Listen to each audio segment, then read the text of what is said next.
ఐపీఎల్లో ఈరోజు 33rd match జరగబోతుంది. ఈ మ్యాచ్ కోసం ఫ్యాన్స్ 1000 కళ్ళతో ఎదురు చూస్తున్నారు అనమాట. Mumbai versus CSK.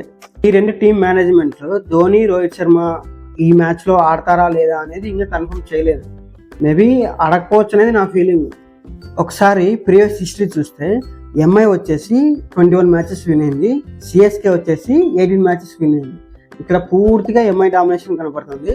సిఎస్కే కూడా దాదాపు ఆ రేంజ్ కాంపిటీషన్ ఇచ్చింది. ఎంఐ సిఎస్కే మధ్యన జరిగే మ్యాచ్ అసలైన రైవలరీ మ్యాచ్. ఎందుకో ఇంకా ఫ్యాన్స్ అందరికీ తెలుసు, మొత్తగా చెప్పేదేం లేదు. ఇక ఈ సీజన్లో టీం యొక్క పర్ఫార్మెన్స్ చూస్తే ముంబై వచ్చేసి ఇప్పుడు 7th ప్లేస్లో ఉంది, సిఎస్కే వచ్చేసి 8th ప్లేస్లో ఉంది. ఎంఐ 6 మ్యాచెస్ ఆడితే 4 మ్యాచెస్ ఓడిపోయింది, 2 మ్యాచెస్ గెలిచింది. లాస్ట్ మ్యాచ్లో ముంబై ఫామ్లోకి వచ్చింది. ఇటువైపు సిఎస్కే చూస్తే సిఎస్కే కూడా 6 మ్యాచెస్ ఆడింది, ఇందులో 4 ఓడిపోయింది, 2 గెలిచింది. ముంబైకి వచ్చేసి 4 పాయింట్స్ ఉన్నాయి. పాజిటివ్ రన్ రేట్తో ముంబై వచ్చేసి 7th ప్లేస్లో ఉంది. ముంబై వచ్చేసి 4 పాయింట్స్ ఉన్నాయి, ఇది పాజిటివ్ రన్ రేట్తో ఉందన్నమాట.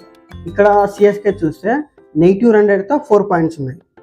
ఇక్కడ ఇటువైపు సంజు శాంసన్, దూబే వీళ్ళంతా కొంచెం బెటర్ పర్ఫార్మెన్స్ ఇవ్వాలి సిఎస్కే గెలవాలంటే. ఎందుకంటే ముంబై మీద గెలవడం అనేది అంత ఈజీ కాదు, ఏ టీం అయినా కొంచెం కష్టమే. వీళ్ళకు మించి ఆడితేనే సిఎస్కే విన్ అవుతుంది. ఇటువైపు తిలక్ వర్మ సెంచరీ చేసి ఫామ్లో ఉన్నాడు.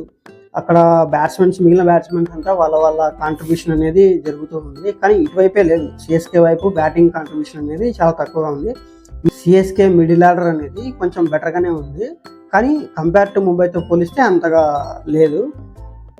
ఇంకా బుమ్రా వికెట్లు తీయలేదు అని ఒకటే ట్రోలింగ్ చేశారు. లాస్ట్ మ్యాచ్లో ఫస్ట్ బాల్ వికెట్ తీసేశాడు, బుమ్రా కూడా ఫామ్లోకి వచ్చాడు. ఇంకా సిఎస్కేలోనే ఇంకా బౌలింగ్ ఆ రేంజ్ పర్ఫార్మెన్స్ అనేది రాలేదు. ఈ మ్యాచ్లో నేను ముంబై వైపుకి వెళ్ళిపోతున్నాను.